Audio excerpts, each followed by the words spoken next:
ददरवा धाम की भूमि पर आप सभी श्रोता भाई बहन, कथा के मुख्य यजमान श्री अखिलेश जी तिवारी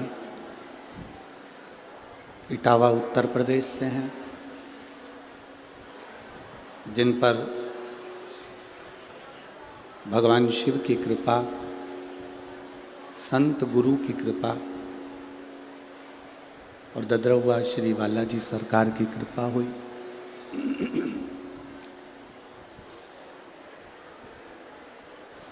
जिनकी कृपा से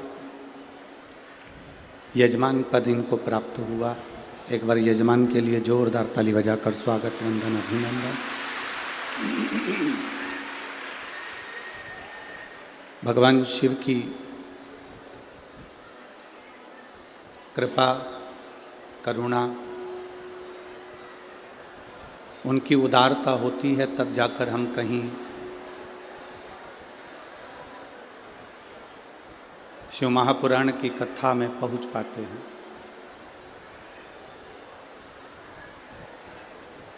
बाबा देव अधिदेव महादेव की कृपा बिना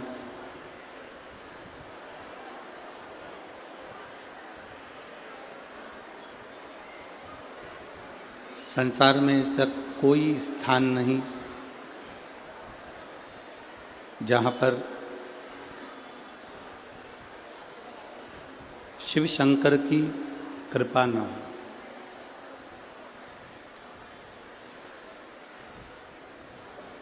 कल हमने कथा में एक बात कही थी कि जन्म लेना सरल है, पर मृत्यु लोक में आना सरल है। जन्म लेना सरल है, पर शिव महापुराण की कथा कहती है जन्म लेने के बाद भगवान की भक्ति में डूबना, भगवान के भजन में डूबना, अविरल भक्ति में डूबना, ये कठिन है।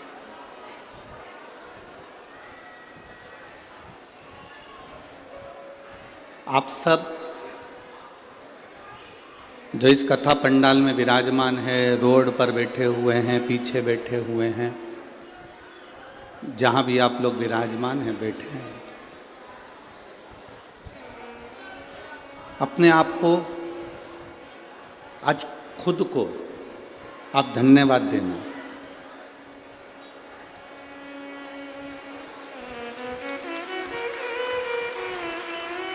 आज अपने आप को आप धन्यवाद दो कि हमने अपने मनुष्य के जन्म को सार्थक कर लिया, जो ददरवा धाम की भूमि पर शिव महापुराण की कथा श्रवण कर अपना जीवन हम सार्थक करते थे। शंभु शरणे पड़ी मांगू घड़ी रे, दुख काटो दया करी दर्शन। शंभु शरणे पड़ी मांगू घड़ी रे, दुख काटो दया करी दर्शन। आज हम आप अपने जीवन की सार्थकता को सिद्ध कर रहे हैं।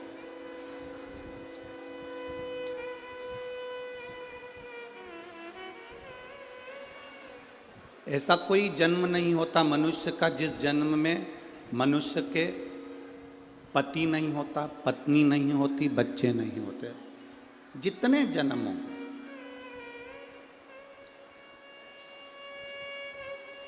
आप पशु भी बन गए तो भी आपकी पत्नी होगी, आपके बच्चे होंगे। पशु बनने के बाद भी आप भोजन करेंगे, पानी पिएंगे। आप श्वान बन गए, कुत्ता बन गए तो भी आपकी पत्नी होगी, पति होगा, बच्चे होंगे, भोजन करोगे, पानी पियोगे, घर होगा, सब कुछ होगा। चिड़िया बन गए तोता बन गए तो भी आपकी पत्नी होगी, आपके बच्चे होंगे, आपका घर होगा, परिवार होगा। माथे का जुआ बन गए तो भी आपकी पत्नी होगी, आपके बच्चे होंगे, आपका परिवार होगा। खाओगे भी, पियोगे भी और रहोगे। संसार में 84 लाख योनि, जो आखिरी की योनि है मनुष्य की, 83,99,999 योनियाँ काटने के बाद ये 84 लाखवें नंबर की जो योनि मिली है, ये मनुष्य की देह है। 83,99,999 योनि काटने के बाद ये योनि मिली है, ये मानव की देह मिली है। जितनी योनियां 83,99,999 जितनी योनि हमको मिली, सारी योनि में हमारी पत्नी भी रही, हमारे बच्चे भी रहे, हमारा परिवार भी रहा, घर भी रहा, हमने खाया भी, पानी भी पिया, घूमे भी, फिरे भी, सब करा। पर 83,99,999 योनि में हमने खाया पिया, पत्नी बच्चे सब रहे, पर 83,99,999 योनि में हम भगवान का भजन नहीं कर पाए, शिव पुराण नहीं सुन पाए, ये केवल 84 लाख में नंबर की योनि में सुन पाए। ये हमारी जो मनुष्य की देह है, जो ये मानव का शरीर है, इस योनि में हम सुन पाए। मेरी जीजियों, मेरी भिंड की जीजियों और मेरे जीजाओं, बहुत दूर दूर से आप लोग आए हो। कोई 40 किलोमीटर से, कोई 50 किलोमीटर से, कोई 100 किलोमीटर से, कोई 150 किलोमीटर से, बहुत दूर दूर से आप लोग यहाँ पहुँचे हो। आप लोगों से केवल इतना सा कहना चाहूँगा, 200-500 रुपये खर्च कर आप कथा के पंडाल तक पहुँचे हो, तो आपसे केवल निवेदन इतना है, मान रहे हैं कि जगह नहीं है कहीं पर भी, रोडों पर भी लोग फुल बैठे हुए हैं, और यहाँ से आधा किलोमीटर तक इधर, आधा किलोमीटर तक इधर तक लोग रोडों पर, रोड के किनारे, पेड़ों की छाँव में, दुकानों में बैठे हुए हैं। हम मान रहे हैं ये सब चीज़ें, आप लोग LED पर, TV पर सब देख रहे होंगे। और हमारा निवेदन है, जहाँ तक आवाज़ जा रही है, कहीं पर भी बैठकर आप शिव महापुराण की कथा को श्रवण करिए, बाबा से झोली पसार कर प्रणाम कर कर विनती करिए। बाबा सर्वस्व है, ये मत सोचना कि बाबा यहीं देगा। बाबा जहाँ तुम कथा सुन लोगे बैठकर, बाबा मेरा वहाँ आकर भंडार भर देगा। तुम जहाँ मौका में,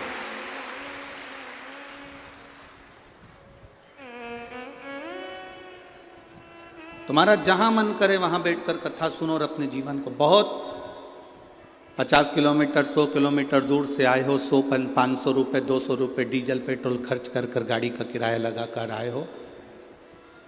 हम तो 2.5 घंटा, आधा घंटा तो आशीष भैया बोल लेते हैं, 2.5 घंटा हम कथा बाज कर चले जाएंगे। पर हमारी तो विनती बाबा से इतनी सी है कि आप जो झोली लेकर आए हो, मेरा भोलेनाथ, मेरा ददरुआ सरकार आपकी झोली भर कर दे। दिल से सुनो। पड़ोसन अगर बोले भी तो उसको सिर पे पल्लू रखकर उसके पाँव पढ़ लो कि तू 3 घंटे के बाद बोल लेना, 4 बजे के बाद खूब बोल, पर अभी मौन रहकर कथा का लाभ लीजिए। बड़ी मुश्किल से मिली है भिंड जिले को कथा। वो तो सरकार पूज्य गुरु जी का कोई हनुमान जी से प्रार्थना करी होगी, और हनुमान जी महाराज की कृपा से ये कथा ददरुआ धाम तक पहुंची है, तो ये कुछ बाबा की कृपा है। 2024, 2025, 2026, 2027 तक कथाओं की बुकिंग है। कथाएं लाइन से हैं, वो तो कोई खाली होती है तो किसी ना किसी को मिल जाती है, किसी ना किसी रूप में बाबा करा ले।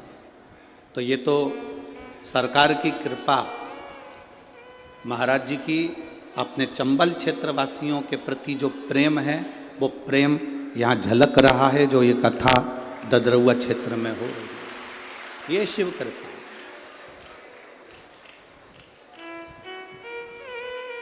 भगवान की अविरल भक्ति, भगवान शिव की अविरल भक्ति सहजता से नहीं मिलती।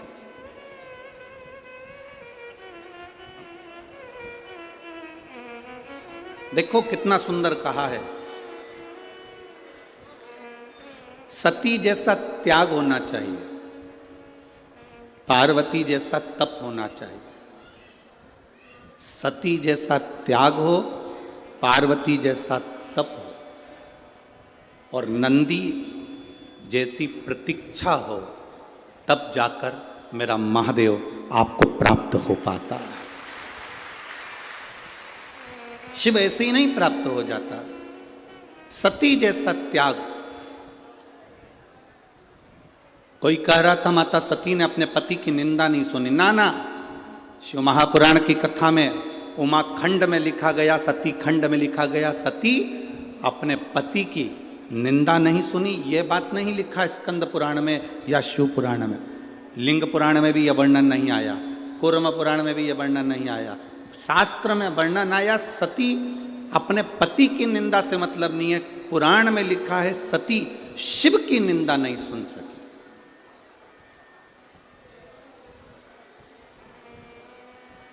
यहां पति शब्द नहीं लिखा।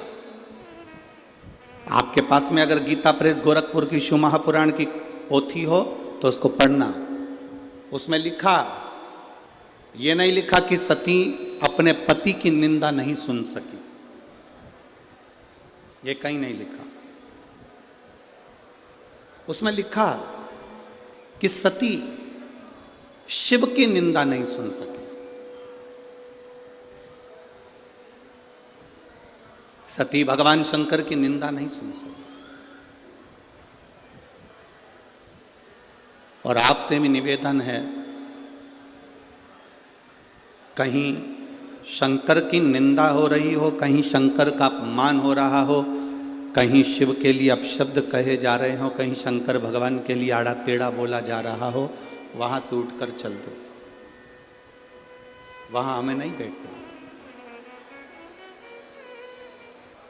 रामायण किस किस ने पढ़ी है, और रामायण किस किस ने सुनी है, और रामायण टीवी पर किस किस ने देखी है? हाथ उठाओ जरा। सबने देखी है, सबने सुनी है, सबने पढ़ी है। धन्यवाद आपको कि आपने रामायण का अध्ययन किया, पढ़ा, स्मरण किया। रामायण में एक लंका में प्रवेश श्री हनुमान जी महाराज करते हैं तो लंकनी से मिलन होता है।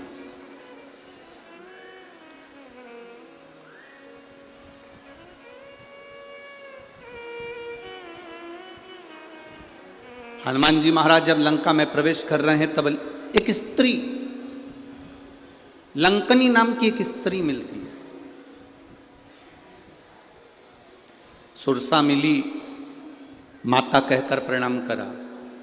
छाया पकड़ने वाली राक्षसी मिली, प्रणाम करा माता कहकर। लंकनी मिली,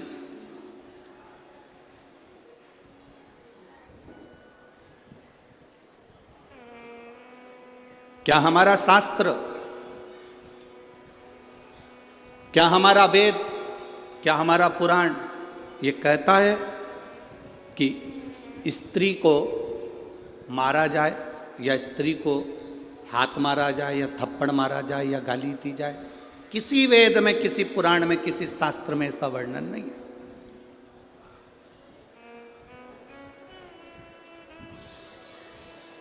जब हमारे शास्त्रों में यह वर्णन नहीं है तो फिर हनुमान जी महाराज ने लंकनी पर मुष्टिक का प्रहार क्यों किया? जरा विचार करना। बहुत गहन शिव महापुराण की यह शंकर सुमन शिव महापुराण की जो कथा मिली है, ये पूरे विश्व के लिए मिली है। इस पर गहन चिंतन करना चाहिए। गहन चिंतन करना चाहिए कि जब हमारे शास्त्र कहते हैं, जब हमारी पुराण कहती है, जब हमारे वेद कहते हैं कि स्त्री पर हाथ ना उठाया जाए, स्त्री को गाली ना दी जाए, स्त्री को अपशब्द ना किया जाए, स्त्री को ताना ना दिया जाए, फिर ये लंकनी पर मुष्टिक प्रहार करना।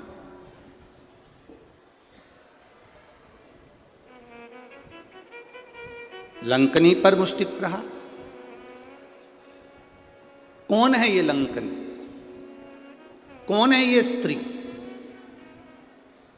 जो लंका के दरवाजे पर खड़ी है और इंतजार कर रही है श्री हनुमान जी महाराज का कि एक वानर आएगा, मुझे स्पर्श करेगा, मेरे ऊपर मुष्टिक का प्रहार करेगा और मेरे प्राण छूटेंगे। कौन है ये? शिव की निंदा ना करें, शंकर की निंदा ना सुने, शंकर की निंदा कहीं हो रही हो, शंकर की निंदा कहीं चल रही हो, कोई शंकर के लिए अपशब्द कह रहा हो, तो बड़े से बड़ा विद्वान भी अगर शंकर की निंदा कर रहा हो तो वहां मत बैठना।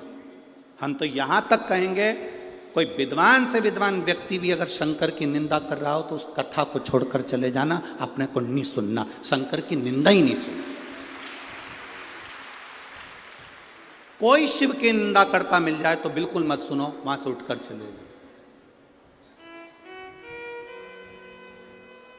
लंकनी कौन थी? ब्रह्मलोक के प्रथम दरवाजे की द्वारपाल थी ये लंकनी।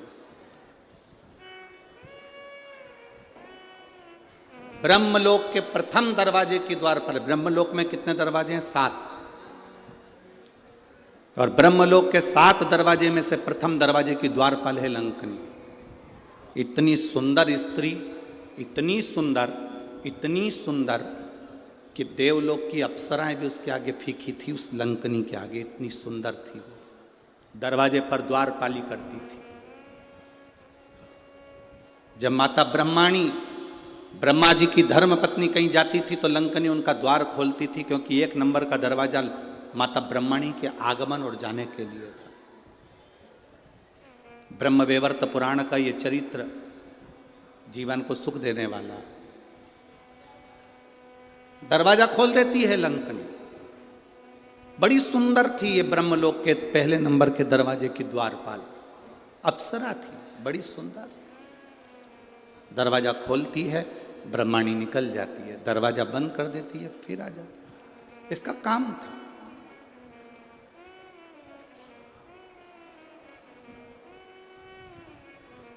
आप में से कई लोग ऐसे होंगे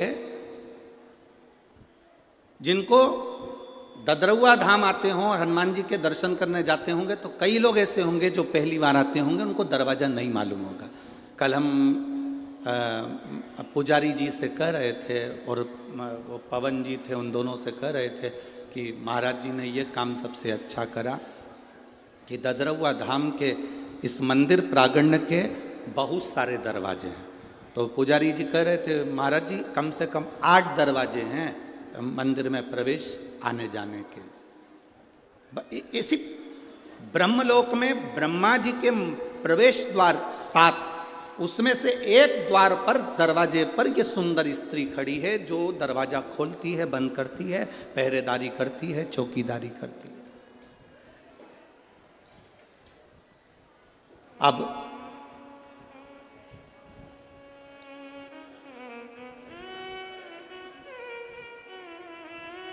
एक बार इंद्र एक दरवाजे से ब्रह्मा जी के पास जा रहे थे, भगवान नारायण ब्रह्मा जी के पास दूसरे दरवाजे से जा रहे थे, गरुण वरुण सारे देवता एक एक दरवाजे से जा रहे थे।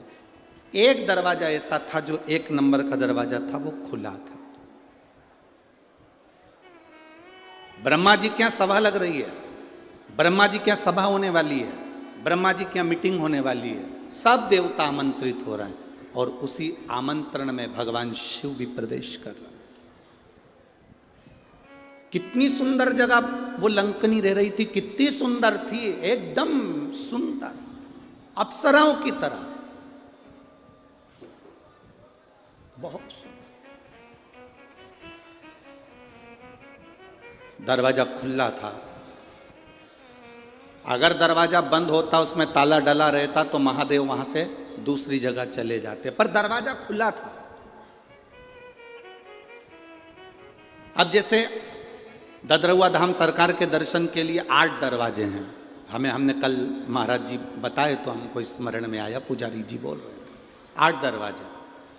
अब पहला दरवाजा, दूसरा दरवाजा, तीसरा दरवाजा, सब दरवाजे खुले हैं। जो दरवाजा इनको बंद करना होगा मत ताला लगा दे, ताला लगा दे तो कोई अंदर जाएगा क्या? जम के तो बोलो। जाएगा कोई अंदर? नहीं जाएगा। कोई माँ इंतजार करेगा कि दरवाजा खुलेगा तब मैं अंदर जाऊंगा? कोई नहीं इंतजार करेगा। ताला लगाए, कोई है नहीं, कोई नहीं आएगा, अपन दूसरे दरवाजे से चलो। पहले नंबर के दरवाजे पे पहुंच गए, दूसरे नंबर के दरवाजे पे पहुंच गए, तीसरे पे पहुंच गए। दर्शन करने के लिए जो दरवाजा खुला था उन दरवाजे पर अपन पहुंच गए। ब्रह्मा जी के यहाँ सारे दरवाजे फुल थे, एक नंबर का दरवाजा खुला हुआ था। अगर ब्रह्मा जी को बंद करना था या ब्रह्माणी को बंद करना था तो इस दरवाजे में भी ताला लगा कर रखना था, तो शिव वहां नहीं जाते, उनको नहीं मालूम था। पहली बार ब्रह्मलोक में प्रवेश करे, प्रवेश करते से ब्रह्मलोक में जैसे ही ब्रह्मा जी के उस लोक में प्रवेश कर रहे थे, शिव जी ने देखा कि कौन सा दरवाजा खाली है, उस द्वार में से भगवान शंकर प्रवेश करने लगे। जैसे ही प्रवेश करा, प्रवेश करते से उस द्वारपालिनी ने शिव जी को रोका।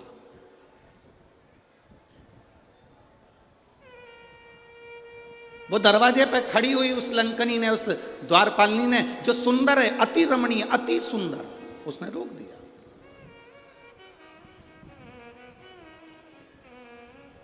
अब शिव ओघड़दानी इस दरवाजे से प्रवेश क्यों कर रहे हैं? शंकर भगवान इसलिए प्रवेश करे क्योंकि इसी दरवाजे से भगवान विष्णु भी गए थे, इसी दरवाजे से इंद्र भी गए थे, इसी दरवाजे से कुबेर भी गए थे। तब इस सुंदर स्त्री ने उनको नहीं रोका। पर जैसे ही देवाधिदेव महादेव दरवाजे पर आए, आते से ही उस सुंदर स्त्री ने महादेव को साधारण सा पुरुष जाना और आवाज लगा कर कहा, ए बाबा, आवाज लगा कर कहा, ए बाबा। ये भस्म रमाकर, गले में सांप पटक कर, जटा बांध कर, त्रिपुंड लगाकर, रुद्राक्ष पहनकर कहां अंदर जा रहे हो? वो साधारण स्त्री शंकर भगवान को जानती थी कि ये शिव हैं। वो स्त्री जानती थी, अप्सरा जानती थी कि ये शंकर हैं। पर शिवजी सोने का मुकुट पहनकर नहीं आए थे, शिवजी अंबर पीतांबर पहनकर नहीं आए थे। शंकर भगवान एकदम सिंपल, एकदम साधारण, एकदम सहज आए थे।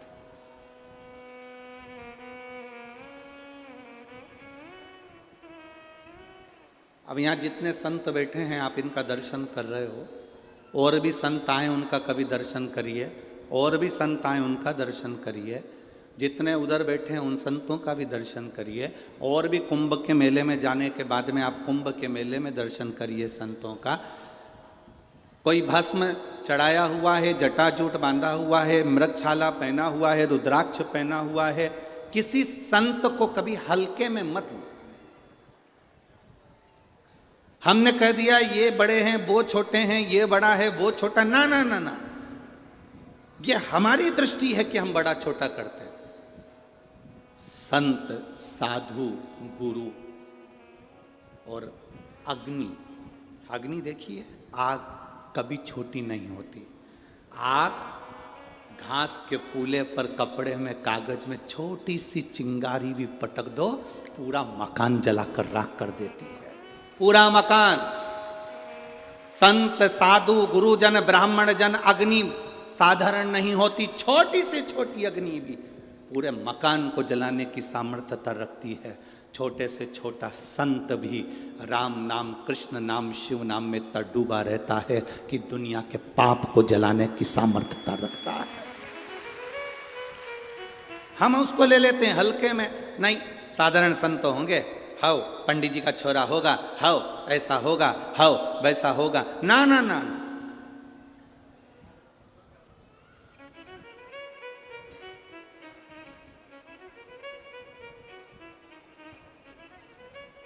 स्त्री को हल्के में ले लेना, पर उसके मांग के सिंदूर को हल्के में मत लेना। उसके मांग के सिंदूर में वो बल होता।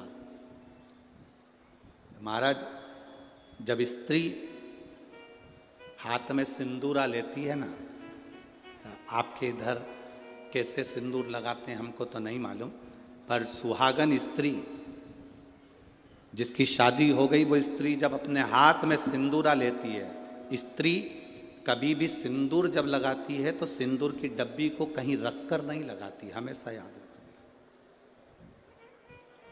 जिस नारी सिंदूरे को नीचे रख दिया या सिंदूरे को अलमारी पर रख दिया या सिंदूरे को टेबल पर रख दिया और उसमें से लेके सिंदूर लगा रही है, तो वो नारी, हाँ एक जगह पर सिंदूरा रखा जा सकता है, जब आप सुहागल कर रहे हो, कोई पूजन कर रहे हो, तो आप देवी जी को, गणेश जी को जो सिंदूर चढ़ा रहे हो वो चढ़ा हुआ जमीन पर भी रखा हुआ मांग में धर सकते हो। पर जब आप स्वयं 16 श्रृंगार कर रहे हो उस जगह पर सिंदूरा जमीन पर नहीं रखा जाता। सिंदूरा जमीन पर रखा हो और नारी मांग का सिंदूर भरती हो तो पति को रोग ग्रसित करता ही है, पति रोगीला होता ही है, ये निश्चित है। उसका पति रोगीला जरूर होगा, ये निश्चित है, उसको रोग जरूर घेरेगा, ये पक्का है। स्त्री जब सिंदूरा में, यहां तक शास्त्र प्रमाण देता है कि एक दुल्हन पहली बार जब मांग भरती है और पति उसकी मांग भरता है तो पति के भी हाथ में सिंदूरा पकड़ाया जाता है और पति अपने हाथ से उस मांग को भरता है। पति के हाथ में सिंदूरा पकड़ाया जाता है, वो सिंदूरा साधारण नहीं है।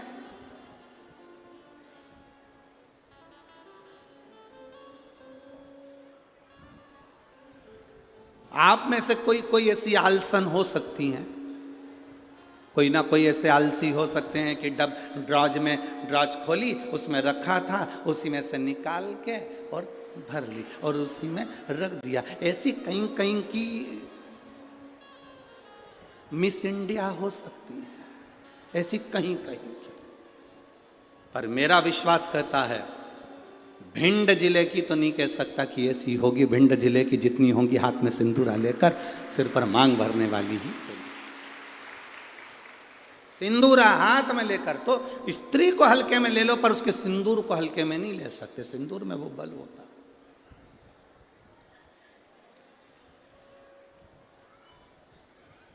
एक कौन सा राक्षस है जिसका संहार,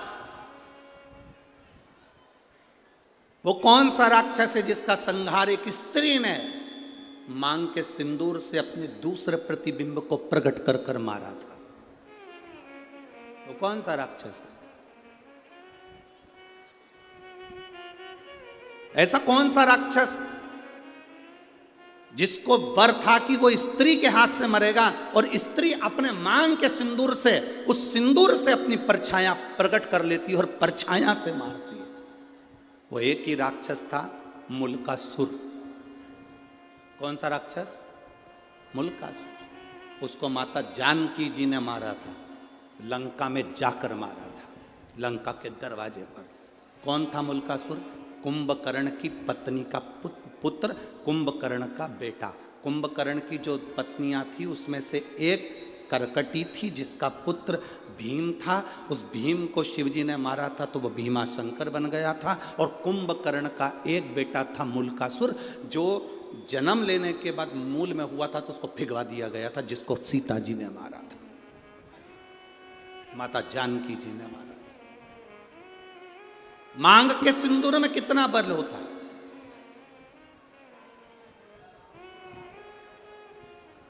मांग के सिंदूर में कितनी तेजता होती है, कितना बल होता है, ये स्त्री जाने। स्त्री आज के ज़माने में तो ऐसी पेंसिल आ जाती है, पेंसिल से ऐसी लाइन लाइन खींच लेती है और पेंसिल से लाइन खींचा और काम खत्म, बस।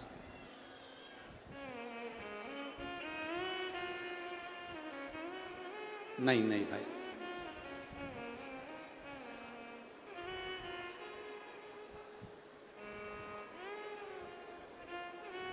आप में से आप लोगों ने देखा कि नहीं देखा, बड़े बड़े घर के लोग भले मांग भरने में संकोच करें, सिंदूर लगाने में संकोच करें,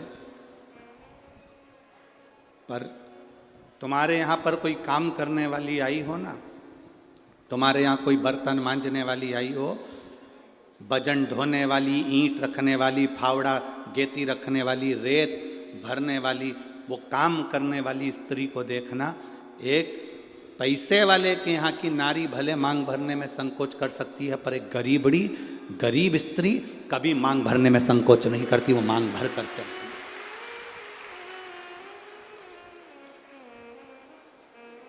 आपके यहाँ कोई बर्तन मांजने वाला आते हो, आपके यहाँ कोई झाड़ू लगाने वाली आती हो, आपके यहाँ कोई पोछा लगाने वाली आती हो, आपके यहाँ तगाड़ी ढोने वाली आती हो, वो स्त्री मांग में सिंदूर भर कर चलती है। बोलो री जीजी, आप लोगों ने देखा है कि नहीं देखा? ईमानदारी से बोलना हो। कथा ऐसे नहीं चलती कि महाराज ने बोल दिया तुमने स्वीकार कर लिया। तुम तो दिल से बोलो कि तुमने देखा कि नहीं देखा। भजन ढोने वाली मांग में सिंदूर भर लेगी और मांग में सिंदूर भरकर भजन ढोलेगी। किसी उस स्त्री से पूछना कि मांग में तो सिंदूर भर लेती है, भले तू कैसी भी दिखे पर तेरी मांग खाली नहीं रहती है, उसका कारण क्या है? तो वो स्त्री कहती है कि मैं कितना भी बोझा ढोलूं, मेरा पति मेरे साथ में भजन ढोने में साथ रहता है। मांग के सिंदूर में वो बल होता है महाराज। वो सिंदूर जो सीता जी अपनी मांग में भर रही, वो सिंदूर आज तक ददरुआ धाम सरकार श्री हनुमान जी महाराज के तन पर तुम्हें लगा हुआ दिखता है। उस सिंदूर में कितना बल होगा, उस सिंदूर में कितना आनंद होगा, वो सिंदूर क्या साधारण होगा?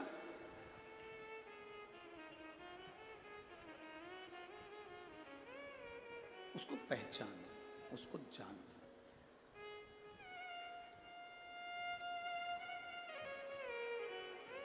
जरा विचार करिएगा, स्मरण में लाइएगा। वो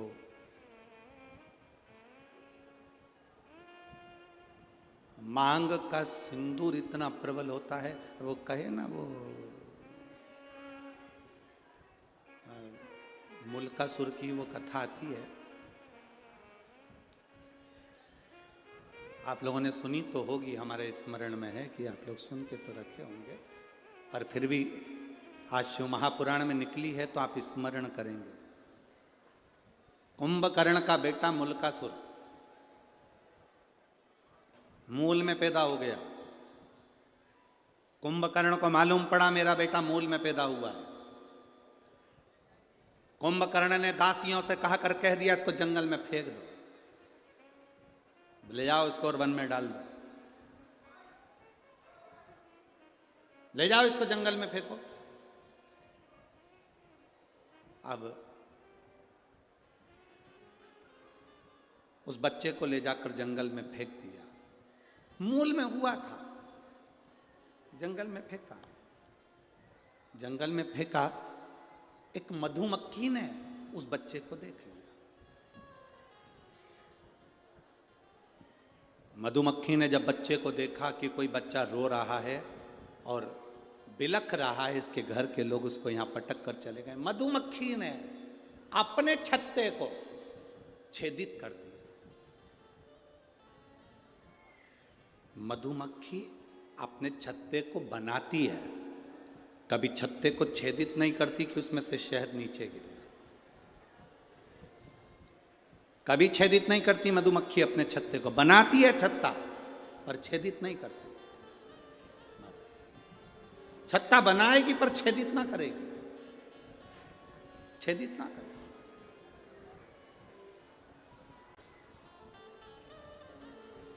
मधुमक्खी ने अपने छत्ते को छेदित कर दिया, शहद नीचे टपकने लगा। वो जो मुल्कासुर था, कुंभकर्ण का जो बेटा था मुल्का, वो नीचे सोया था, रो रहा था। मुंह में शहद उसके जाने लगा। मुल्का धीरे धीरे धीरे धीरे रोना बंद कर दिया।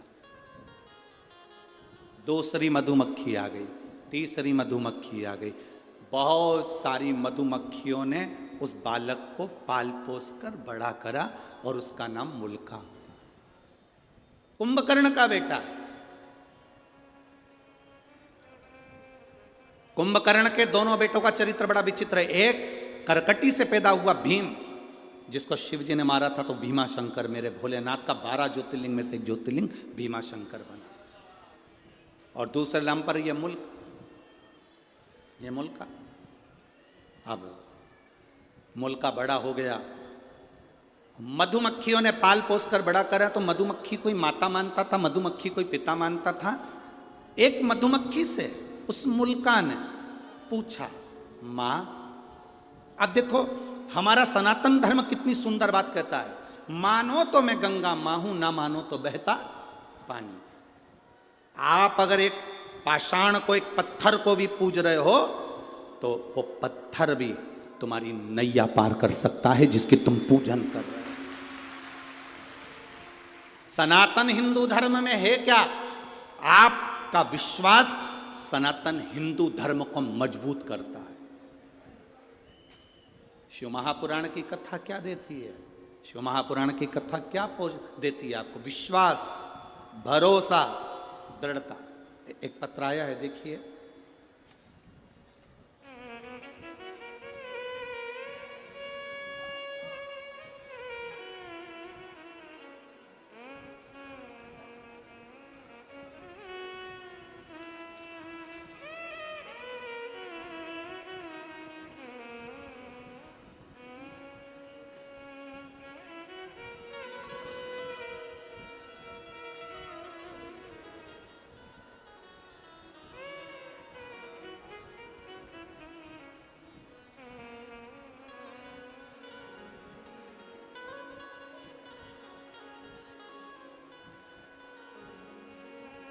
भरोसा देखिएगा। गुरुजी 13 साल से संतान नहीं थी। मैं बाबा का क्या वर्णन करूं गुरुदेव। ये पत्र में हरि सरकार मारुति नंदन महाराज मिश्रा जी के हाथ से भेज रही हूँ। जिनने पत्र भेजा है वह हाथ आप ही लेके आए महाराज जी, एक बार हाथ हिला दीजिए। ये पत्र मैंने महाराज जी के हाथ से भेजा है। मैं दिल्ली से लाइव देख रही हूँ इस कथा को। ददरवा धाम सरकार के चरणों को नमन करती हूँ। गुरुदेव, ये पत्र में हनुमान हरि सरकार मारुति नंदन महाराज जी मिश्रा जी के माध्यम से भेज रही हूँ। गुरुदेव, 13 साल से मेरे यहाँ बच्चे नहीं थे। मैं बाबा का क्या वर्णन करूँ। मेरे पति दिल्ली पुलिस में एसआई के पद पर तैनात हैं। मेरा नाम वीर सिंह यादव है, मेरी पत्नी का नाम मंजू यादव है। मैं जिला भिंड के थाना मो तहसील गोहत ग्राम धमूरी, जो ददरवा धाम से मात्र 2 किलोमीटर की दूरी पर स्थित है, वहाँ का रहने वाला। मेरे यहाँ संतान नहीं थी। मैं बाबा को क्या वर्णन करूं गुरुदेव। सब जगह गए, कोई सुख ना मिला। तब शिवजी पर एक लोटा जल चढ़ाना प्रारंभ करा। तब मेरी पत्नी ने मुझसे कहा, तो मैंने मेरी पत्नी से कहा, क्या शंकर जी पे जल चढ़ाने से औलाद हो जाती है, संतान हो जाती है? अगर ऐसा होता तो पूरा विज्ञान फेल हो जाता, पूरा साइंस फेल हो जाता। फिर भी गुरुजी, मेरी पत्नी मुझे रोज पानी का लोटा हाथ में पकड़ाती, मैं शिव जी को चढ़ाता। डॉक्टरों ने तो 13 साल से जांच करी और हर बार यही कहा कि तुम्हारे यहाँ कभी संतान नहीं होगी। मेरी पत्नी और मैं शिव जी को जल चढ़ाकर वहीं बैठकर पी लेते। आपने कहा था नंदी के पास बैठकर शंकर का दर्शन करा करो और शिव जी से जो कहोगे नंदी सुनेगा और वो देगा। सफ़ेद आंकड़े की जड़ का प्रयोग करा, शिव जी पे चढ़ा हुआ जल पीना प्रारंभ करा। बाबा की कृपा क्या होती है गुरुदेव। 16 अक्टूबर 2023 के दिन सोमवार को मेरे यहाँ पुत्र रत्न की प्राप्ति हुई है। मैं बाबा को धन्यवाद करता हूँ, प्रणाम करता हूँ। बैठिए महाराज, प्रणाम आपको। शिव कृपा इसी को कहते हैं। केवल एक सनातन हिंदू धर्म ऐसा है, भारत की भूमि पर सनातन धर्म ऐसा है जो पत्थर में भी प्राण देता है। सनातन हिंदू धर्म केवल ऐसा है जो विश्वास को पक्का करता है, भरोसे को दृढ़ करता है और परमात्मा का दर्शन करता है। आप में से कई माताएं ऐसी बैठी हैं जिन्होंने पशुपति व्रत करा होगा और बाबा ने दिया होगा, एक लोटा जल चढ़ाया होगा, बाबा ने दिया होगा। ददरवा धाम आए होगे तो हनुमान जी ने दिया होगा। संसार में जन्म लिया है तो हमने उस परमात्मा की भक्ति करी और उससे हमें मिला, विश्वास के बल पर।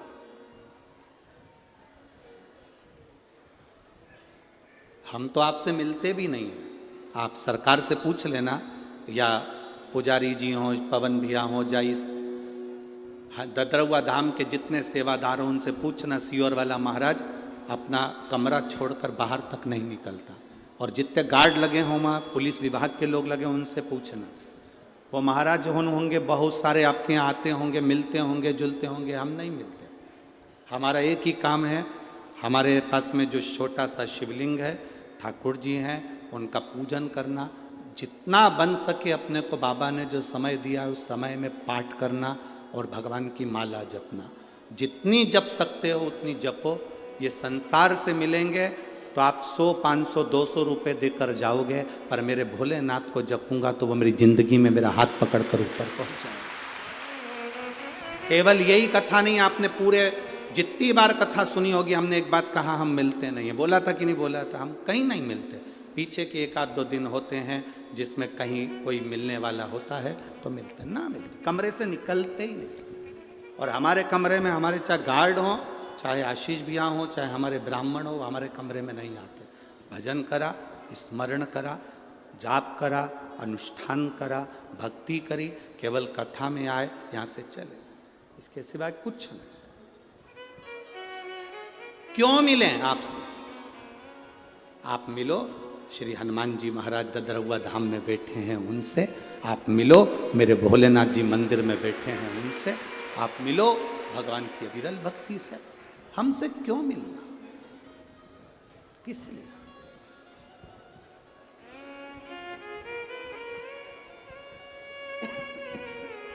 आप उसकी भक्ति करो, आप उसका भजन करो, आप उसका स्मरण करो। जितना जितना भजन का बल बढ़ेगा, जितना जितना भजन का बल बढ़ेगा, आपको कहीं जाने की जरूरत नहीं पड़ेगी। भोलेनाथ ढूंढता ढूंढता टार्च जलाकर तुम्हारे पास पहुंचेगा कि तू भजन कर रहा है। आपको नहीं जाना है कहीं पर, वो आएगा, शिव स्वयं।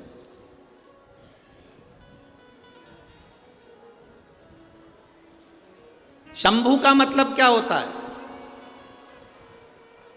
अपन कहते हैं भोले शंभू। शंभू का मतलब क्या? स्वयं भू। किसी देवता को शंभू नहीं कहा गया, केवल एक देवाधिदेव महादेव जिनको शंभू कहा गया, क्योंकि वो स्वयं भू है, स्वयं प्रगट है, ना कभी जन्म हुआ ना कभी मरता है। वो दुनिया के साथ में आज भी है, कल भी रहेगा। ब्रह्मांड नष्ट भी हो गया तो शिव रहेगा, बाकी का साफ है। स्वयंभू है वो, इसलिए उसको शंभू कहा गया। स्वयंभू शंभू है।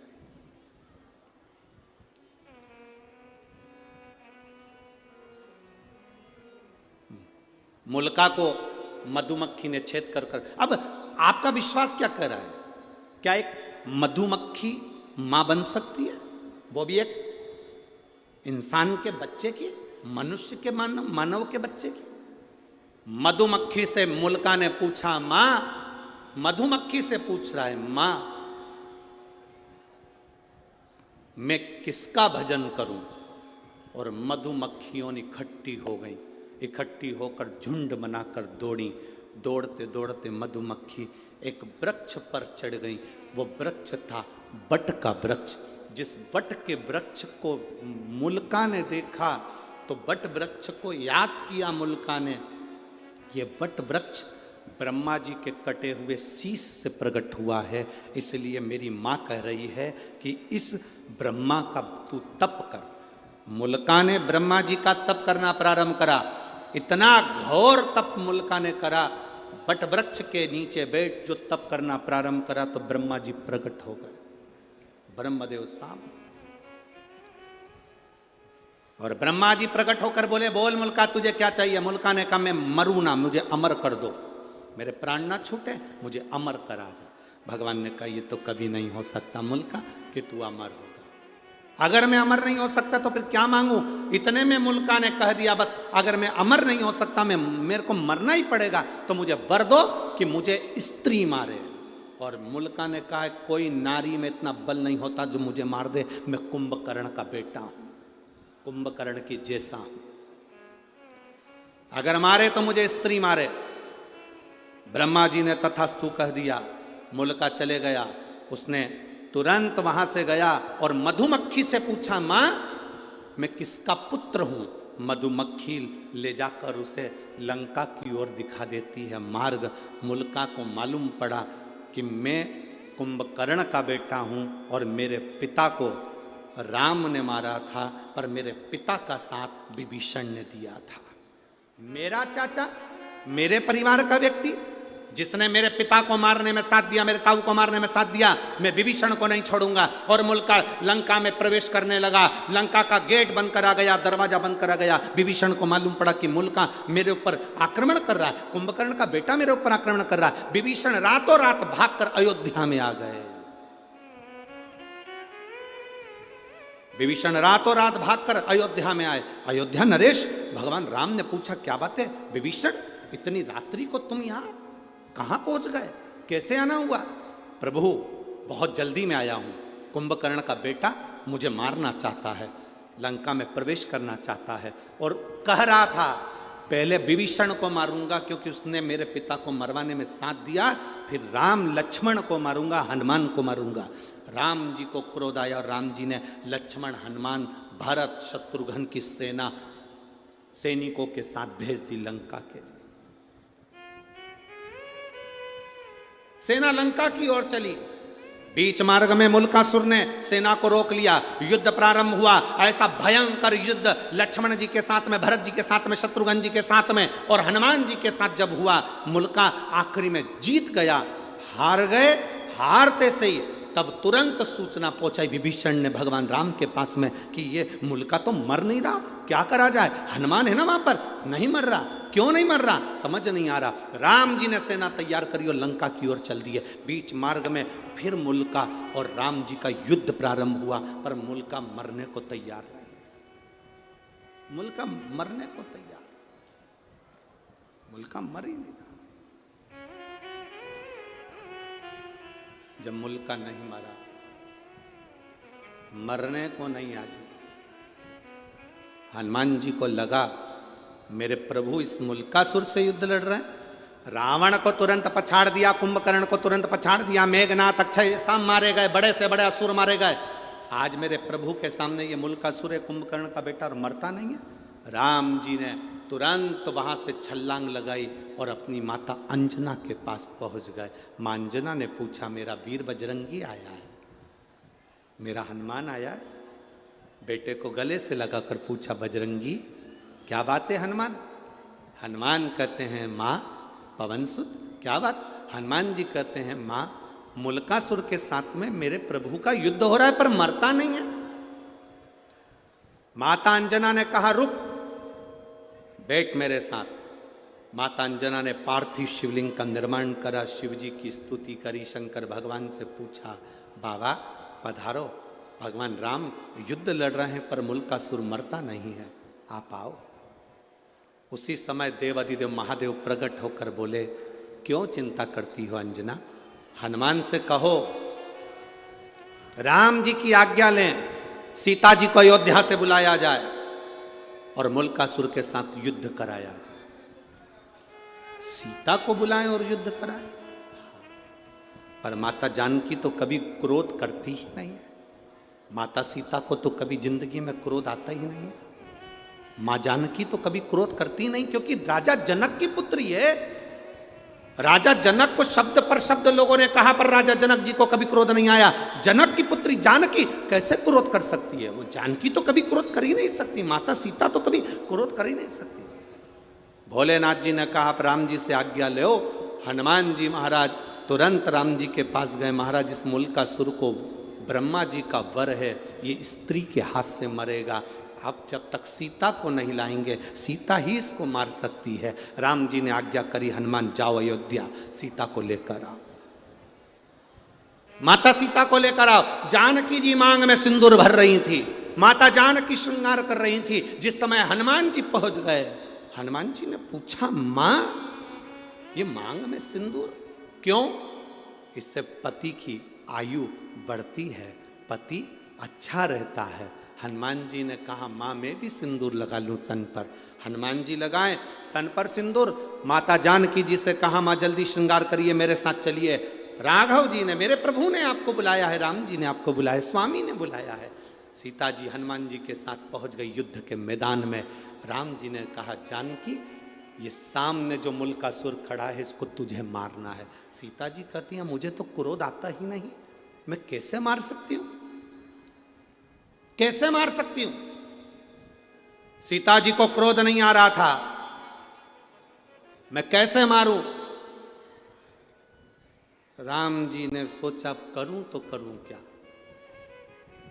मेरे राघव जी ने शिव जी का स्मरण करा, बाबा हे रामेश्वरम, हे शंकर अवघड़दानी आप पधारो। बाबा ने आकर पूछा क्या बात है राघव जी? राघव जी कहते हैं ये सीता को क्रोध नहीं आ रहा। सीता को क्रोध नहीं आएगा तब तक मुल्कासुर मरेगा नहीं। तुरंत भोलेनाथ जी ने कहा मेरा 11वां रुद्र उतारे हनुमान। शिव और शक्ति कभी अलग नहीं होते। हनुमान भी शिव और शक्ति का प्रतिबिंब है। हनुमान का जो शरीर है वो शिव है और हनुमान की जो पूंछ है वो शक्ति है। हनुमान का शरीर शिव है और हनुमान की जो पूंछ है वो शक्ति है। हनुमान का शरीर शिव है और जो पूंछ है वो पार्वती है। एक काम करो हनुमान, जहां से सीता जी निकलकर रथ के ऊपर चढ़े वहां तुम्हारी पूंछ से तुम थोड़ी सी बुआरी लगा देना, झाड़ू लगा देना। थोड़ी सी बुआरी, थोड़ी सी झाड़ू अपनी पूंछ से लगा देना, थोड़ी सी बुआरी।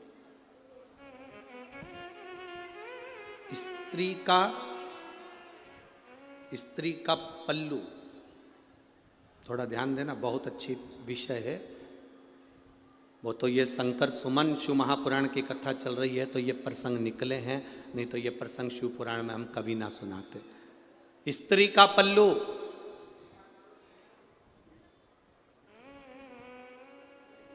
एक माता का पल्लू,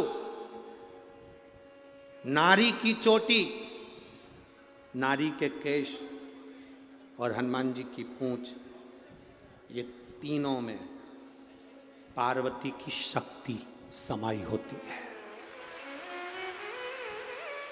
एक इसलिए हमारे भारत का इतिहास रहा है, हमारे सनातन धर्म का इतिहास रहा है। माताएं जब अपने बच्चे को रोता हुआ देखती है तो अपने पल्लू से ऐसी ऐसी नजर उतार देती। बोलो री जीजियो, सही है कि गलत है? चलो ये भी जाने दो, जब लड़का शादी के लिए जाता है या लड़की की शादी होती है तो माँ अपने पल्लू में 2-3 चीज रखती है। एक तो वो ऐसी मथनी करती है ना, क्या बोलते हैं उसको, रई। रई, ऐसी रई को अपने पल्लू में लेके दूल्हे के ऊपर से, दुल्हन के ऊपर से ऐसा ऐसा करती है। हमारे यहाँ उसको परछन कहते हैं।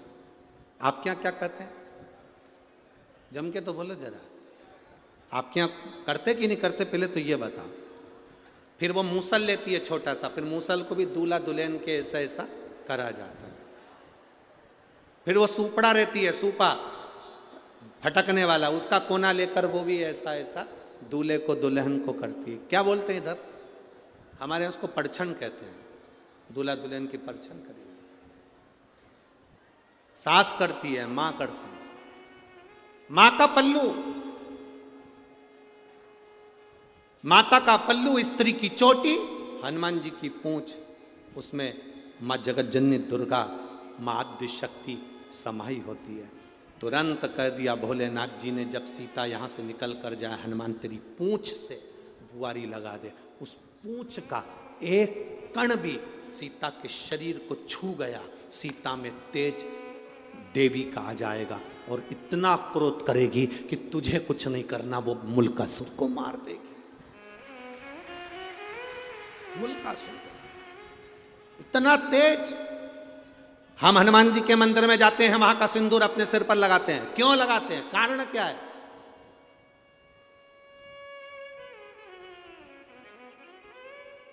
हम हनुमान जी के मंदिर में जाकर उनका सिंदूर लेकर अपने सिर पर लगा रहे हैं। हनुमान जी के सिर पे से सिंदूर नहीं लेते हैं। लेते हैं? अरे बोलो तो जम के। हनुमान जी के कान के पास से सिंदूर नहीं लेते हैं। हनुमान जी की छाती पर से सिंदूर नहीं लेते, हनुमान जी के हाथ के पास से सिंदूर नहीं लेते, हनुमान जी के चरणों से सिंदूर लेते हैं, क्योंकि पूंछ नीचे रहती है, उसका चरण मात्र में भी अगर कोई अंश आया होगा तो हमारा कल्याण हो गया।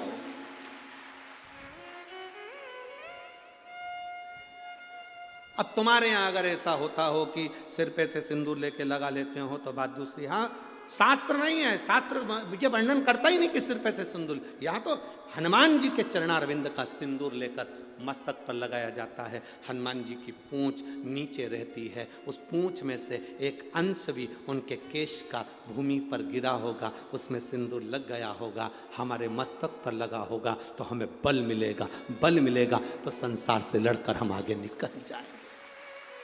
पवन तनय संकट हरन मंगल मूर्ति राम लखन सीता सहित हृदय बसो। शिव है वो। शंकर भगवान ने कहा हनुमान सीता जी, सीता माता जानकी चली, चलते ही हनुमान जी ने बुहारी काढ़ी, बुहारी काढ़ते से माँ जानकी ने देखा सामने मूलकासुर को। सीता जी ने अपने मांग के सिंदूर का स्पर्श कर कर अपनी छाया प्रकट कर दी। जानकी नहीं, सीता की छाया प्रकट हो गई और सीता माता की छाया ने ऐसा विकराल रूप धारण करा कि मूलकासुर को 5 बाण में त्रस्त कर कर उसको पछाड़ दिया। अंत में मूलकासुर मर गया, मूलकासुर मर गया।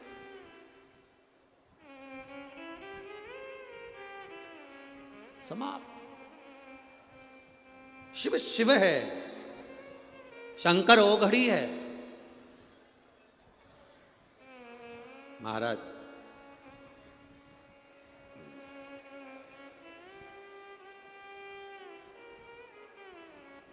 लोग कहते हैं भगवान शंकर का नाम किस टाइम लेना चाहिए, भगवान शंकर का भजन किस टाइम करना चाहिए। हम कहते हैं शिव के भजन का कोई टाइम नहीं है, शंकर का भजन 8 याम करना चाहिए। 8 याम। जब तुम्हारा मन करे तब शिव जपो, जब तुम्हारा मन जपे, मन कहे तब राम जपो, जब तुम्हारा मन कहे तब तुम सीता जपो, जब तुम्हारा मन कहे तब कृष्ण जपो, जब तुम्हारा मन कहे तब भगवान का भजन करो। 8 याम सीता राम 24 घंटे हर पल हर घड़ी जपना चाहिए। तो किसी ने कहा, एक महाराज जी प्रवचन में कह रहे थे कि सुबेरे शाम जपना चाहिए। हमने कहा महाराज जी से पूछो, दोपहर में तो नहीं मरेंगे, उनसे पूछो। जो तुमसे कहते हैं कि केवल सुबेरे शाम भगवान का भजन करना चाहिए, उनसे पूछा जाए क्या दोपहर में नहीं मरोगे कि रात को नहीं मरोगे। जब तुम्हारी श्वास चल रही है, 21,600 श्वास इस शरीर में से जो निकल रही है, 3.5 करोड़ रोम छिद्र इस शरीर के जो आनंद दे रहे हैं, हर घड़ी हर पल हर क्षण जपो। शास्त्र तो कहता है 24 घंटे भगवान का भजन करो। 24 घंटे नहीं कर सकते तो कम से कम 12 घंटे तो भगवान का भजन करो। 12 घंटे नहीं कर सकते तो 6 घंटे तो करो।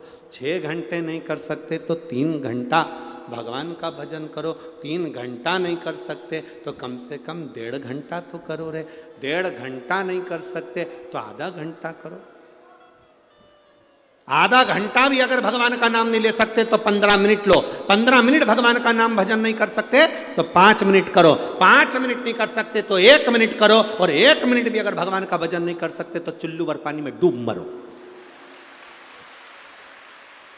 24 घंटे में से 1 मिनट भी तुम परमात्मा के लिए नहीं निकाले, तुम्हारा जीवन बेकार है। काय का जीवन?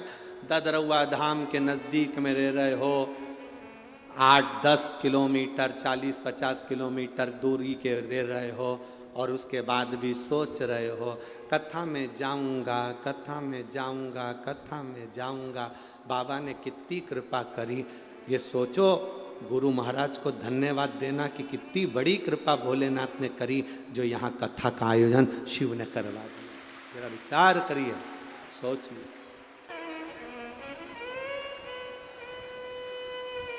वो तो चोरी करने गया था, चोरी का सामान देख रहा था कि मंदिर में से क्या चुराऊं। अंधेरा था, दिया जल रहा था टिमटिमाता हुआ। अपने तन का कपड़ा उतारा, वहीं पर कपड़े में आग लगाई। चोरी का सामान देख रहा था, क्या क्या चीज चुराना है शंकर जी के मंदिर में। भोलेनाथ प्रकट हो गए। शिव जी ने प्रकट होकर कहा, मांग तुझे क्या चाहिए। चोट्टा बोला मैं तो चोर हूं। शंकर जी बोले भले तू चोट्टा है, पर मेरे मंदिर में आज तूने शिवरात्रि के दिन प्रकाश कर दिया, उजाला कर दिया, मैं भी तेरी जिंदगी में उजाला करना चाहता हूं। मांग मांग, तुझे चाहिए। अब भोलेनाथ जी ने उसको कुबेर की सिंहासन दे दिया, चोर को कुबेर बना दिया, चोर को कुबेर। गया चोर ऊपर कुबेर के सिंहासन पर, कुबेर बैठा था, उससे कहा उतरो नीचे, ये कुर्सी हमारी है। उतरो नीचे, ये कुर्सी हमारी है, उतर जाओ जल्दी से नीचे, यहां पर उतरो। कुबेर ने कहा भाई देख हम कैसे उतर जाएं, भला जरा बता, ये कुर्सी तो हमारी है। नहीं, भोलेनाथ जी ने ये कुर्सी मेरे को दी है, शंकर जी ने कुर्सी मुझे दी है, भोले बाबा ने ये कुर्सी मुझे दी है, तुम उतरो। कुबेर नीचे उतरा, रोता रोता कुबेर इंद्र के पास गए। इंद्र ने कहा इस मामले में हम कुछ नहीं बोल सकते, इस मामले में हम कुछ नहीं बोल सकते। रोता रोता कुबेर भगवान विष्णु के पास गए। भगवान विष्णु ने कहा क्या हुआ? भगवान विष्णु बोले इस मामले में हम कुछ नहीं कह सकते। रोता रोता कुबेर ब्रह्मा जी के पास गए।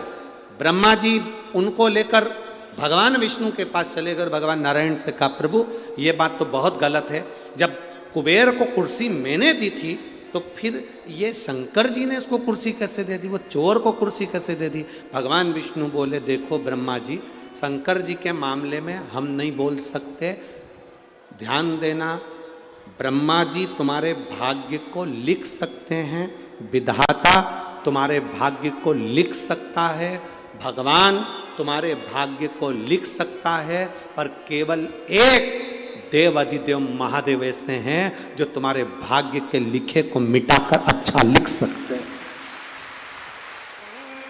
अकाल मृत्यु वो मरे जो काम करे चंडाल का, और काल उसका क्या बिगाड़े जो भक्त हो मां। जो शिव का उपासक उसको क्या चिंता?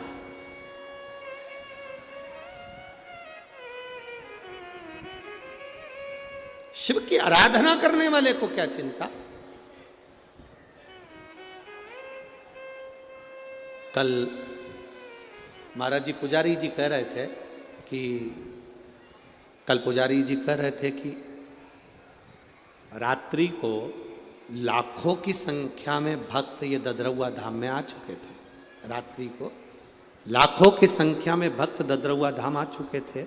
सबने अपना अपना जगह संभाल ली थी और सब तो बता रहे थे पुजारी जी की गुरुजी मंदिर में भी इतने भक्त आए हैं और यहाँ पर भी इतने भक्त आए हैं, पर हमारे जीवन की पहली ऐसी कथा है कि भक्त जब कथा सुनता है तो उसके मुंह से आवाज़ नहीं आती, दर्शन करता है तो लाइन से दर्शन करता है, आराम से दर्शन कर रहा है और बड़े आराम से लोग कथा कर रहे हैं।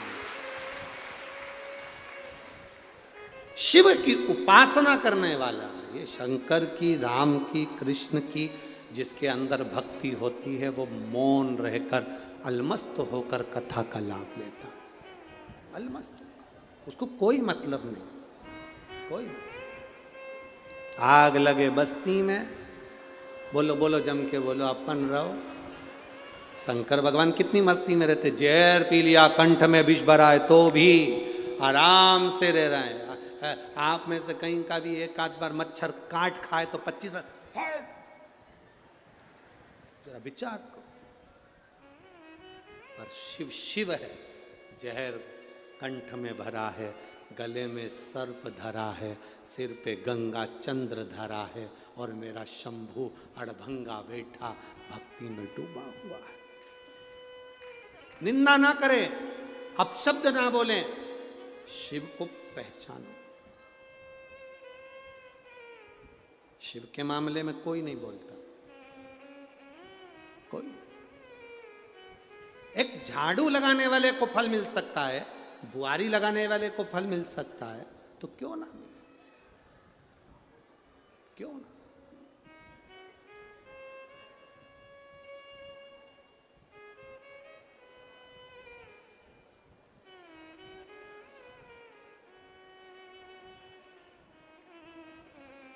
एक महिला ने एक पत्र लिखा है।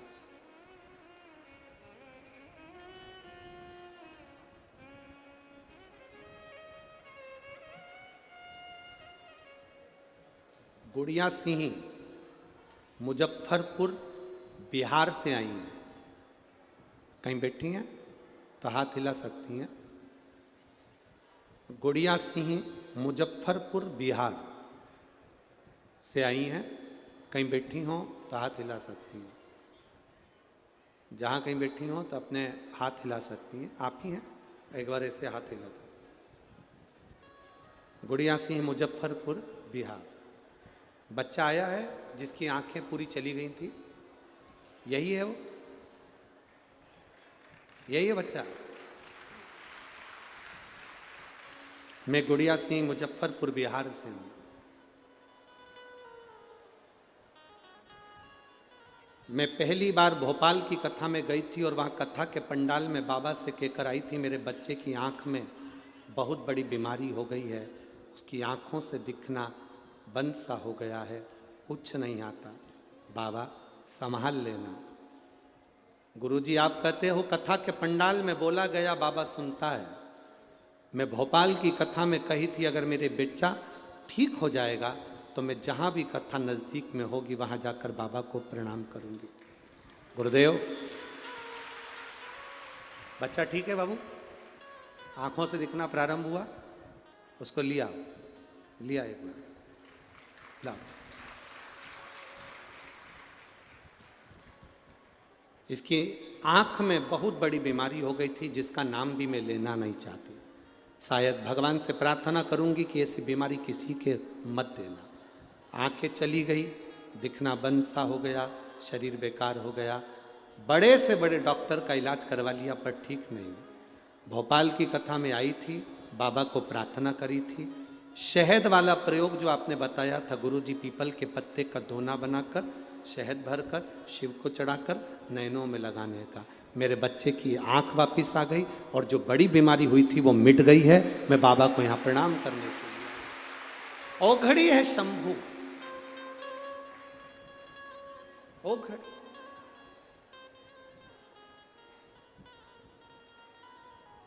आपका विश्वास जितना दृढ़ होगा, आपका भरोसा जितना दृढ़ होगा, यहां आपका भरोसा आपको विजय दिलाता, आपका विश्वास आपको विजय दिलाता। आप झाड़ू भी लगा रहे हैं उसके दरवाजे की तो वो फल देता है।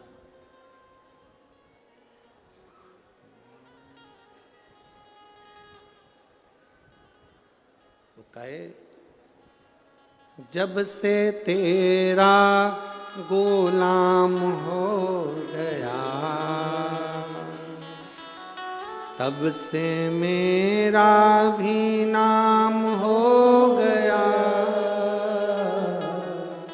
जब से तेरा गुलाम हो गया तब से मेरा भी नाम हो गया। वरना औकात क्या थी मेरी, वरना औकात क्या थी मेरी। सबसे बढ़िया है सबसे खरी,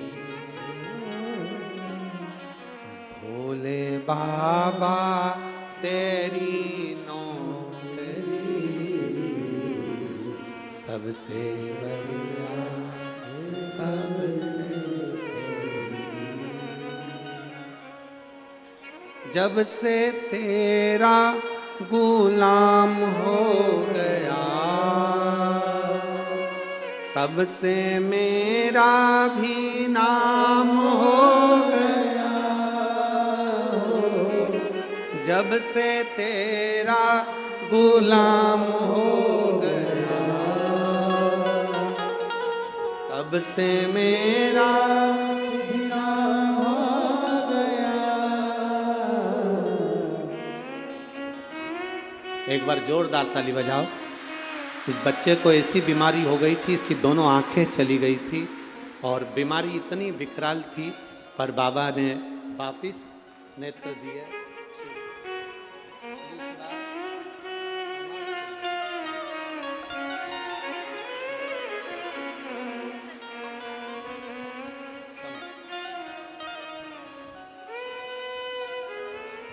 वरना औकात क्या थी मेरी,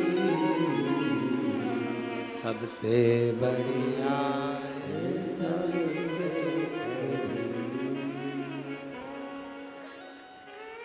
ये उसकी कृपा, उसकी उदारता।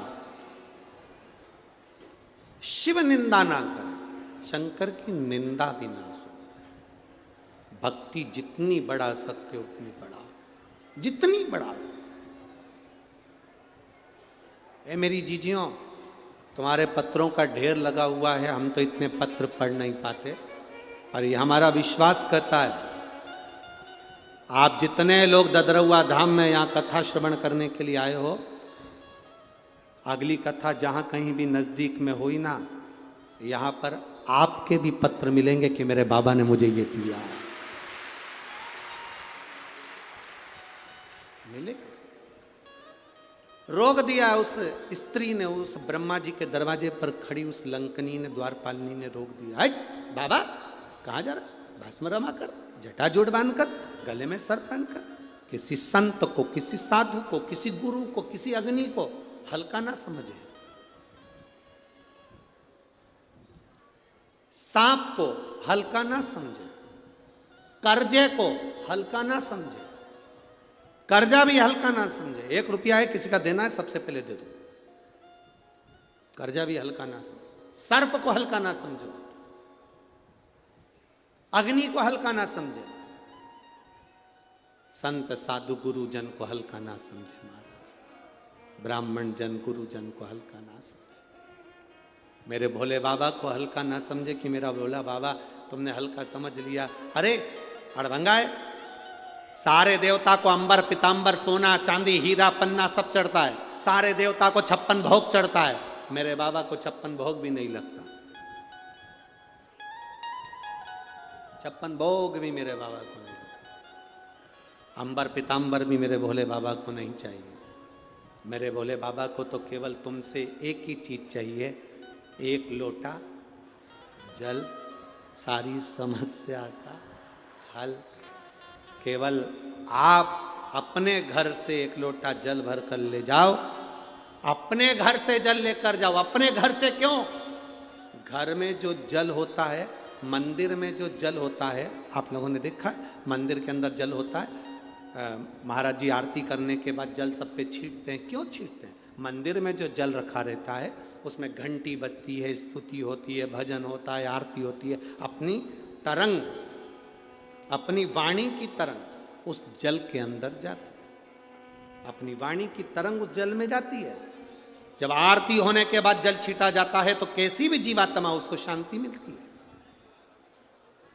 मंदिर का जल सब पर छीटा जाता है तो उसका फल मिलता है। घर के जल में, हम जिस घर में रहते हैं उसमें कितना क्लेश हो रहा है, कितनी अशांति है, हमें कितना टेंशन है, हमें क्या दुख है, हमें क्या तकलीफ है, हमें क्या कष्ट है। जब हम घर में बात करते हैं, परिवार में बात होती है तो हमारी तरंग जल में जाती है। और घर का जल जब हम महादेव को चढ़ाते हैं तो अपनी सारी चिंता हम महादेव को छोड़ देते हैं, सारी चिंता।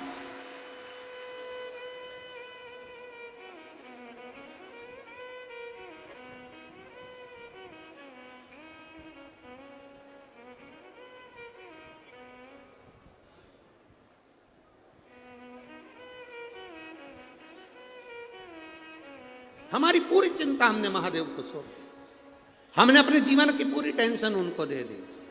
वो आप लोग आरती में भजन में गाते हो ना, अब सौंप दिया सब भार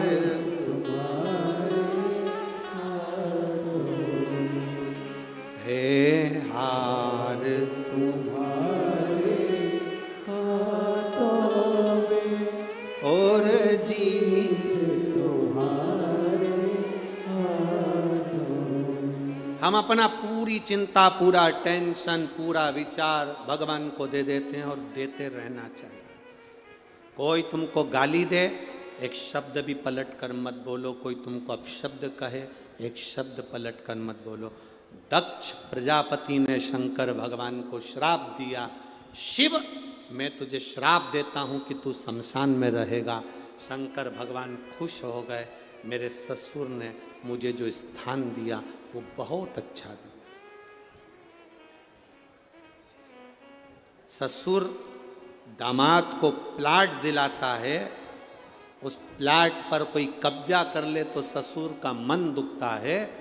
दक्ष प्रजापति शंकर भगवान के ससुर हैं, उन्होंने शंकर भगवान को श्राप दिया कि तू शमशान में रहेगा। दक्ष प्रजापति ससुर ने शंकर भगवान को प्लाट भी दिया तो ऐसी जगह दिया जहां कोई कब्जा ही नहीं करेगा। वहां कौन कब्जा करने वाला? उसका नाम है शमशान। जहां अमीर भी जाता है तो बांस पर और गरीब भी जाता है तो बांस पर। अमीर भी जाता है तो सफेद कपड़े में, गरीब भी जाता है तो सफेद कपड़े में। अमीर भी जाता है तो घास के गद्दे पर, गरीब भी जाता है तो घास के गद्दे पर। आपके इधर ऐसा होता हो कि डनलप के गद्दे पे ले जाते हो तो बात दूसरी। अमीर भी जाएगा तो सफेद कपड़े में, गरीब भी जाएगा तो सफेद कपड़े में। अमीर भी जाएगा तो घास के गद्दे पर, गरीब भी जाएगा तो घास के गद्दे पर। अमीर भी जाएगा तो बांस पर, गरीब भी जाएगा तो बांस पर।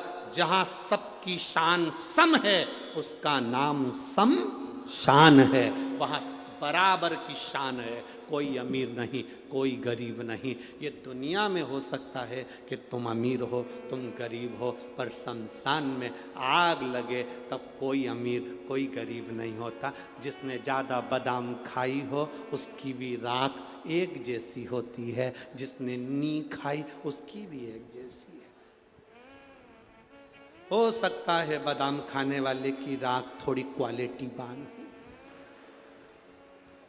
तो भर के रख, पर एक जैसा सम है। जब शंकर भगवान की दृष्टि में सम है तो फिर दुनिया क्यों भेद करती है? दुनिया ने भेद करा। ब्रह्मा जी के दरवाजे पर खड़ी हुई उस स्त्री ने, उस लंकनी ने, उस द्वारपालिनी ने भेद कर दी। ब्रह्मा जी के सामने खड़ी हुई उस प्रथम दरवाजे की उस स्त्री ने भेद करा। इंद्र जी को नहीं रोका, विष्णु जी को नहीं रोका, पर शंकर जी को रोक दिया। क्या अड़भंगे,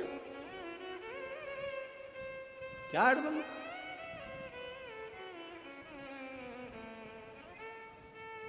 ये क्या बना रखा है तुमने? इस दरवाजे से तुम प्रवेश नहीं कर सकते, अंदर नहीं जा सकते, बाहर निकलो। क्या वेश है तुम्हारा? अड़भंगे हो तुम।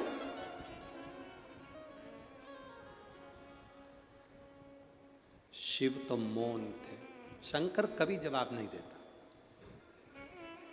शंकर का जो भक्त होता है ना, शिव की उपासना करने वाला होता है ना, वो कभी जवाब नहीं देता। आप उसको गाली दे दो, अपशब्द कह दो, ताना दे दो, वो कभी जवाब नहीं देगा, क्योंकि उसको भरोसा है। जवाब, छोटा सा बच्चा, मम्मी पापा हाथ पकड़ कर जा रहे हैं, बच्चे को कोई थप्पड़ मार दे, बच्चे को कोई अपशब्द कह दे तो बच्चा मारेगा वापिस जवाब में कि माता पिता मारेंगे? बोलो बोलो, जम के बोलो जरा।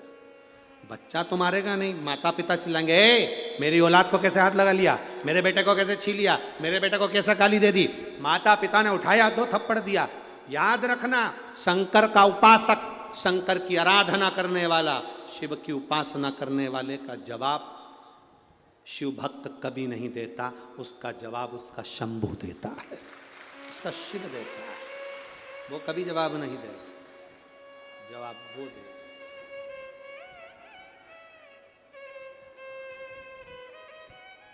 आपको जवाब नहीं देना, आप तो भजन करो, आप तो स्मरण करो।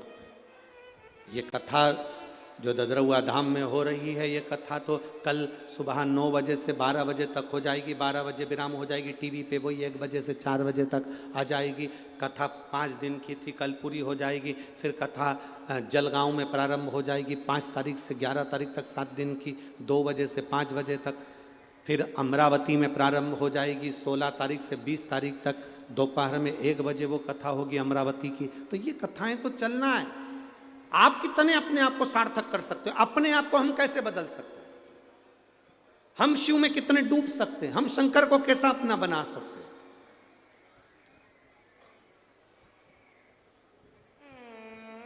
जमीन अच्छी होगी, फसल अच्छी होगी।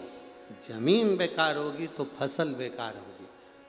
आपकी भक्ति अच्छी होगी तो भगवान फल भी अच्छा देता है। भक्ति गड़बड़ हुई तो फल नहीं मिला। भक्ति तो ठीक हो, आपका भजन का बल बढ़ाओ। राम राम रटते रहो जब तक घट में प्राण, कबहू तो दीन दयाल के भनक पड़ेगी। जपते रहो, पुकारते रहो, वो पुकारोगे वो सुनेगा। लोग कहते हैं शिव पुराण कितनी बार सुनना चाहिए? हम कहते हैं रोज सुनना चाहिए। और आप में से कई माताएं ऐसी भी होंगी जो रोज टीवी पर सुनती होंगी। कितनी है? जरा हाथ उठाओ। अच्छा सबई धर लो, धर लो, वापिस धर लो, धर लो जी। चंबल की जी हो, रख लो, बहुत बढ़िया। बोलबम का नारा है। आवाज नहीं आई है, जरा दम के बोलो। बोलबम का नारा है, सहारा। ठीक है। पुरुष बोले हैं कि महिलाएं बोली इतनी तेज आवाज में? अच्छा पहले मेरा निवेदन है, पुरुष लोग नहीं बोलना है, पहले माताओं, लेडीज फर्स्ट। तुम जीजी हो, मेरी हिम्मत हो, हारना नहीं, दम से बोलना। बोल बम का नारा है, बहुत जोरदार। अब मेरे जी जाओ, तुम्हारे साले को कुछ मत देना, अब निवेदन है तुम बोल जरूर देना, कटा मत देना रे। अच्छी दमदारी से बोलियो। बोल बम का नारा है। तुम्हारे पास माइक था, तुम जीजा नहीं हो। अच्छा तुम मतलब स्त्री हो कि पुरुष हो? तो फिर आवाज में बोलना चाहिए ना। तुम लोगों को माइक दिया इतना तेज तो आवाज इनकी और बोल्ड हो जाती। चल जाने दो, अच्छा अपन सब मिलके बोल रहे हैं, बराबर बराबर है, आवाज बिल्कुल जोरदार है, ऐसा नहीं।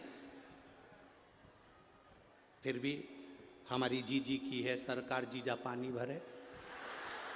फिर भी दमदारी तो जीजी है, बहुत जोरदार बोली हो। बोल सीताराम सरकार की, ददरहुआ धाम श्री हनुमान जी महाराज की। जोरदार, इसको कहे आनंद है। शिव कथा कह रही है, हमें निंदा नहीं सुनना है, हमें निंदा से दूर रहना, परे, बहुत परे। कह दिया, शिव जी को रोक दिया। शंकर ने जवाब नहीं दिया, शिव जी वहां से चले। शंकर जी तो चले गए, पर सभा में आज भोलेनाथ जी नहीं दिख रहे। सभा में आज भोलेनाथ जी नहीं दिख रहे। ब्रह्मा जी ने तुरंत गरुण देव को बुलाकर कहा, गरुण जरा जाकर पता करो कि भगवान शिव इस सभा में क्यों नहीं आए।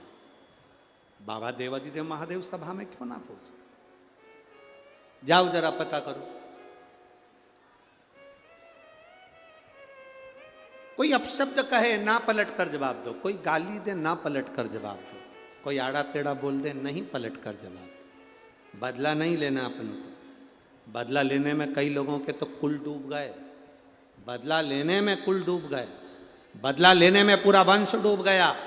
बदला लेने में पूरी जिंदगी खराब हो गई। महाभारत का चरित्र उठा लो, माता द्रौपदी जरा सी हंसी थी, उसका बदला लेने के लिए पूरा वंश मिटा बैठे। शूर्पणखा का बदला लेने के लिए रावण ने अपना पूरा कुल डुबो दिया, केवल बदला लेने के लिए। कई हमारे क्षेत्र में लोग ऐसे रहते हैं, मैं उससे बदला लेकर मानूंगा, और बंदूक उठाई ठोक दिया।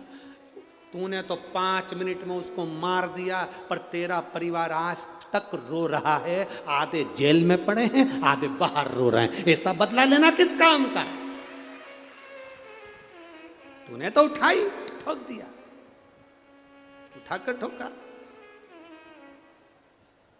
बदला लेकर मानूंगा, तू तो बदला ले लेगा, तेरा परिवार तो जिंदगी भर रोएगा। तू जेल सड़ेगा, थाने में पड़ा रहेगा, कोर्ट के चक्कर काटता रहेगा, जिंदगी पूरी रोने में निकल जाएगी। बच्चे बड़े हो जाएंगे तो जिंदगी भर बाहर नहीं निकल पाएगा। तो ऐसा बदला लेना किस काम का? शिव महापुराण की कथा को सुनने वाले एक बात अपने अंदर उतार लेना। रावण ने अपनी बहन का बदला लिया था, पूरा वंश मिट गया। दुर्योधन ने अपनी हंसी का बदला द्रौपदी से लिया, पूरा वंश मिट गया। जो जो बदला लेने की ठानता है उसके परिवार में रोना ही रोना लिखा होता है, कभी सफलता नहीं होती। जो बदला लेने की ठानता है। कई लोग अकड़ में आकर कह देते हैं, कई लोग अभी तुम यहां से इधर पीछे के रास्ते से अंदर मत आन दो किसी को, फिर देखना वो बोलेगा देख लूंगा तेरे को तो बाद में, मिल तू बाद में, तेरे को बाद में निपटूंगा। अभी ज्यादा इतरारिया है ना, तूने मेरे को चढ़ने नहीं दिया मंच पे, तू आ तू मेरे पास। तूने अभी मेरे को देखा नहीं है, अभी तूने मेरे को देखा नहीं। आन दे मेरा समय, जब मेरा समय आएगा ना तेरे को बता दूंगा मैं क्या चीज हूं। और गुस्सा होके गाड़ी उठा के भुड़ भुड़ करके चला गया। आगे गया तो एक्सीडेंट हो गया, हॉस्पिटल में भर्ती हो गया, डॉक्टरों ने कह दिया समय आ गया। अभी क्या कर गया था, मेरा समय आन दे, मैं बता दूंगा। समय कब किसका कैसा आ जाए किसको भरोसा है, किसको भरोसा। इसलिए मेरा निवेदन है, कभी ऊंचे बोल नहीं बोलो। किसी से कितनी भी लड़ाई हो जाए, किसी से कितनी भी दुश्मनी हो जाए, कभी बदला लेने की मत ठानना कि मैं इससे बदला लूँगा। बदला लेने में पूरे रावण का वंश चले गया। सूर्पणखा का बदला लेने गया था और मालूम पड़े पूरा सूपड़ा साफ हो गया। दुर्योधन बदला लेने के लिए गया था कि इस द्रौपदी ने मेरे ऊपर हंसा है, बदला लेकर मानूंगा, और दुर्योधन का पूरा वंश नष्ट हो गया।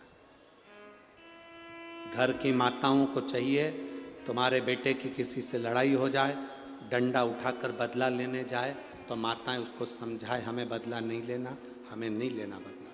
तू लड़ाई करेगा, तलवार उठाएगा, छुरा उठाएगा, बंदूक उठाएगा, मार देगा, थाने में पड़ा रहेगा, तेरे छोटे छोटे बच्चे जिंदगी भर रोते रहेंगे।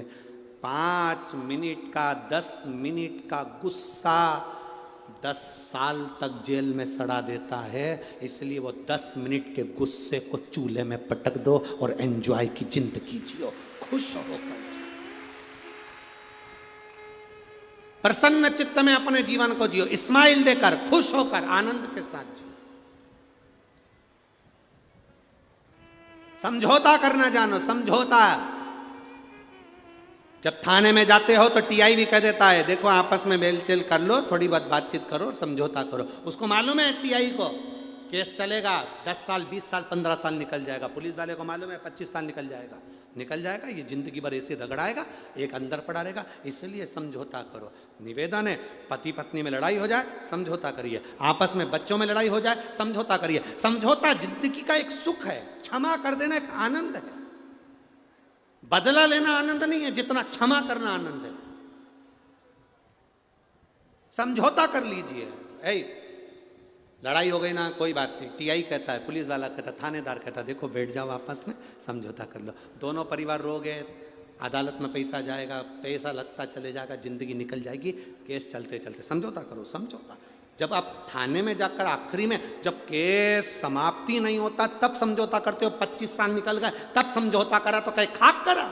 समझौता पहले करिए, अपने दिल से समझौता कर कर चलिए। मुझे अगर कोई कह भी देगा तो मैं सुनकर निकाल दूंगा, पर किसी को मैं ये नहीं कहूँगा कि मैं तुझसे बदला लूँगा। मैं कभी आड़ा टेढ़ा नहीं करूँगा, मैं समझौता लेकर चलूँगा अपने जीवन में। शंकर भगवान से सीख कर चलना। शिव जी कभी पलट कर जवाब नहीं देते, कभी पलट कर। शंकर भगवान ने जितने असुरों को मारा, एक भी असुर से, एक भी राक्षस से शंकर जी की दुश्मनी नहीं थी। एक भी राक्षस से शंकर जी की दुश्मनी नहीं थी, एक भी। तुम अंदाजा लगा कर देखो, वो भस्मासुर राजा था, एक बार प्रवचन सुन लिया उसने, और प्रवचन सुनकर भस्मासुर ने विचार कर लिया, मैं भगवान शंकर की पूजन करूंगा, शिव जी की पूजन में लग गया। लोग कहते भस्मासुर था, असुर था, राक्षस था।